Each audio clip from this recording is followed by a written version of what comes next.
एक सांस्कृतिक पुनर्चेतना जो जगी है हम लोगों के बीच में राम मंदिर के निर्माण से, वो और लोगों में फैलेगी। और भी जो हमारे मंदिर है, मथुरा में हो या काशी में हो, जो मंदिर अभी पूर्णतः अपने पूर्ण स्वरूप में नहीं आ पाए हैं, वहाँ भी लोगों की मांग उठेगी कि वहाँ भी मंदिर और निर्माण हो और इकॉनमी डेवलप कर पाए। मंदिर केवल आस्था का प्रतीक नहीं, हम तो इकॉनमी के रूप से देखते हैं। राम जी की जो मूर्ति स्थापित हो रही है, उसको हम लोग और रम्य और भव्य करने के लिए ये सोने का धनुष बाण राम जन्मभूमि तीर्थ क्षेत्र को दान स्वरूप देने जा रहे हैं। जो हमारे पिताजी आएंगे, तो जो 10 करोड़ जो उन्होंने दान की घोषणा की थी, उसका अंतिम किश्त 2 करोड़ बच रहा है। 8 करोड़ उन्होंने दान में दे दिया है, तो वह 2 करोड़ रुपए का चेक और यह सोने का धनुष बाण राम जी की भव्यता, सुंदरता को और निखारने के लिए ये दान में देने की योजना है। और अयोध्या में आज हमारे साथ सायन कुणाल जी हैं। सबसे पहले तो बहुत स्वागत है आपका। बहुत बहुत धन्यवाद। क्या कहना चाहेंगे आप? 550 वर्षों की जो लंबी प्रतीक्षा है वो अपने समाप्ति की ओर है। आप अयोध्या में हैं, हम अयोध्या में हैं, पूरा भारत अयोध्या में है, सबकी निगाहें अयोध्या पे है, उत्सव का माहौल है, दीपोत्सव की तैयारियां हैं। क्या कहना चाहेंगे? जी, बहुत मन में जो भाव है उसको शब्दों में व्यक्त नहीं किया जा सकता है। जो भाव उमड़ के निकल आ रहे हैं। हम लोग तो बिहार से आते हैं। हम लोग की मान्यता है कि बिहार राम जी का ससुराल है, सीता माता का जन्म स्थान है वहाँ पे। तो हम लोग में दुगना भाव है राम जी के प्रति। इसीलिए हम लोग अपने से जो हो सकता है, जो कर सकते हैं, वो हम लोग करने की कोशिश कर रहे हैं। जितना हम लोग में क्षमता है, उस क्षमता से भी ज़्यादा निकल के हम लोग करने की कोशिशें कर रहे हैं। कोशिश तो हम लगातार कर रहे हैं। 550 वर्ष की जो ये लंबी यात्रा है, इसमें पीछे का जो 30-35 साल है वो बड़ा मतलब उतार चढ़ाव भरा रहा है। चाहे राजनीतिक रूप से कर लें, चाहे आप भी बिहार से हैं, हम भी बिहार से हैं, राजनीति चरम पे है। राम मंदिर के जगह पे आप अस्पताल की मांग करते हैं, आप किसी स्कूल की मांग करते हैं, किसी इंस्टीट्यूशन की मांग करते हैं। हमारे बिहार से ये ऐसी मांगें उठती हैं। क्या कहना चाहेंगे इस सोच को लेकर के? यह संकीर्ण सोच का परिचय वो लोग देते हैं, क्योंकि जो एक मंदिर का इकॉनमी डेवलप करता है, जैसे कि महावीर मंदिर पटना में महावीर मंदिर ट्रस्ट चलाता है। बिहार क्या, नॉर्थ इंडिया का सबसे बड़ा कैंसर अस्पताल बिहार में किसी ने खोला है तो महावीर जी ने खोला है, महावीर मंदिर ट्रस्ट के द्वारा। आज 700 बेड का वह अस्पताल है। वहाँ 18 साल से छोटे उम्र के लोगों का निःशुल्क इलाज होता है।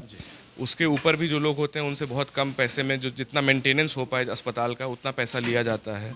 तो अस्पताल खोलने से इकॉनमी डेवलप करती है। आप सत्य साईं कैंसर इंस्टीट्यूट है आंध्र प्रदेश में, वहाँ तो पूर्ण निःशुल्क इलाज होता है। तो वो एक मंदिर एक इकॉनमी को डेवलप कर देता है। जैसे यहाँ कोई लोग आएंगे, चढ़ावा चढ़ाएंगे, ट्रस्ट के पास और पैसा होगा तो वो एक गुरुकुल खोलेंगे, विद अस्पताल खोलेंगे, या बाहर भी आप लोग निकलेंगे प्रसाद खरीदेंगे, यहाँ की इकॉनमी डेवलप करेगी। तो यहाँ से रोज़गार भी पैदा होता है।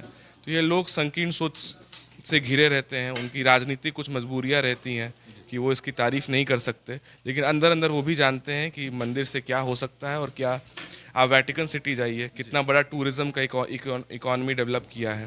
अभी स्मृति ईरानी जी मदीना मंदिर गई हुई थी, तो स्मृति ईरानी जी ने वहाँ भी नॉन मुस्लिम्स के लिए उन्होंने ओपन कर दिया है। तो वहाँ पर भी वो जाके देख रही हैं कि जो भी रिलीजियस टूरिज़्म स्पॉट रहेगा, वहाँ इकॉनमी अपने आप इवॉल्व करेगी, पूरी की पूरी इकॉनमी। यहाँ एयरपोर्ट खुला, इतना भव्य रेलवे स्टेशन खुला, धीरे धीरे और भी चीज़ें, होटल्स इतने अच्छे आए हैं। एक हमारे मित्र हैं, उन्होंने मॉल खोला है, मॉल ऑफ अवध, उसमें पीवीआर सिनेमाज को उन्होंने दिया है। तो लोग तो यहाँ डेवलप करेंगे, यहाँ के लोग अपने आप मंदिर की इकॉनमी से डेवलप करेंगे। लोग मंदिर के इकोनॉमी से डेवलप करेंगे। एक आखिरी सवाल आपसे जानना चाहेंगे। राजनीति अपने जगह है, हम राम को याद करते हैं, मर्यादा में आ जाते हैं। तो मर्यादा में रहते हुए हमने इस मंदिर का निर्माण करा दिया। क्या लगता है 22 तारीख का जो भव्य कार्यक्रम है उसका क्या प्रभाव रहेगा पूरे देश में?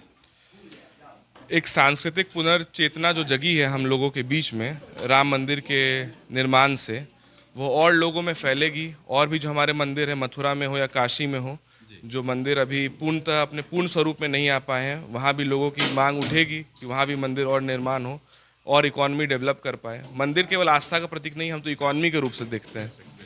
तो यही होगा कि और जगह अच्छे अच्छे मंदिरों का निर्माण होगा। अभी यहाँ रास्ते पे आ रहा था तो देखा कि साउथ इंडिया के बहुत सारे मंदिर जो ट्रस्ट हैं, वहाँ यहाँ ज़मीन लेकर अपना मंदिर बना रहे हैं। तो वो लोग भी घाटे का सौदा तो कर नहीं रहे हैं, आस्था को वो लोग अपने अपने लोगों को यहाँ लाने का कोशिश कर रहे हैं। तो ये पूरा इकोनॉमी के लिए फ़ायदेमंद चीज़ है। पूरे भारत अमावा राम मंदिर में सायन भैया से बातचीत हो रही थी और एक अद्भुत चीज़ आपको दिखाना चाहेंगे। थोड़ा सा भैया उसको हाथ में लिया जाए।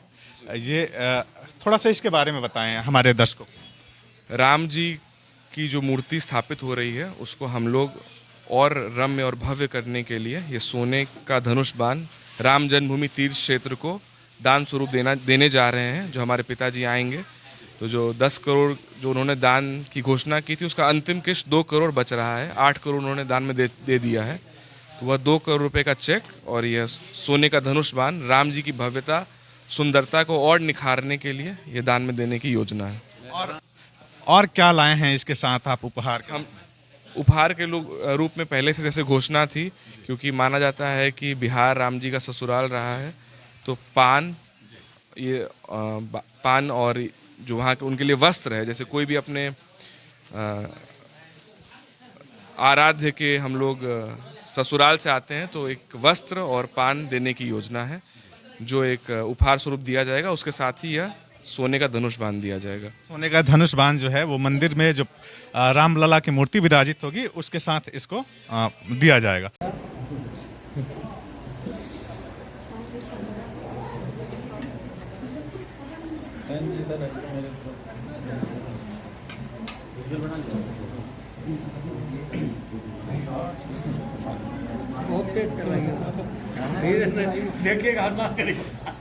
बाबा क्या कहना चाहेंगे? हाथ में स्वर्ण धनुष है और रामलला आने को हैं, क्या कुछ कहना चाहेंगे? पहले तो मैं आभार व्यक्त करता हूँ जी। कुणाल साहब का, जी सैन भैया का, कि जो रुकिए ना भैया, गजब हाल है। भाव, रुक जाइए ना, जो उद्देश्य समय लेके आ कि जाइए। देश और दुनिया में राम भक्त ललायित हैं, उत्साहित हैं जी और प्रफुल्लित हैं। जी इसके साथ जिस प्रकार से अभी सैन भैया और कुणाल साहब सनातन धर्म संस्कृति की रक्षा सुरक्षा के लिए स्वर्णमय धनुष पारब्रह्म परमात्मा भगवान श्री राम की भव्य दिव्य नभ मंदिर में जो प्राण प्रतिष्ठा होने जा रही है उस पर यह ठाकुर जी को समर्पित करने वाले हैं। इसके नाते धर्म रक्षा के लिए ठाकुर जी को बाण और धनुष साहब समर्पित कर रहे हैं, तो इनको साधुवाद है और भगवान राम के चरणों में कोट कोट दंडवत प्रणाम है। तो हमारे साथ सायन कुणाल जी थे, बहुत धन्यवाद आपका, आपने अपना बहुमूल्य समय दिया और आप राम की नगरी में हैं। एक युवा होने के नाते हम प्रभु से यह अर्ज लगाना चाहते हैं कि बिहार की जो चीज़ें हैं उसको बेहतर करने में आपके स्तर से जो योगदान पीछे से रहा है, आपके पिताजी के माध्यम से रहा है, इसको आगे आप पुनर्वत वैसे ही एक लंबी लकीर उनसे खींचने का प्रयास करें। जो एक जन सहयोग की भावना आपके अंदर है वो सदैव बढ़ती रहे। बहुत शुक्रिया, बहुत धन्यवाद।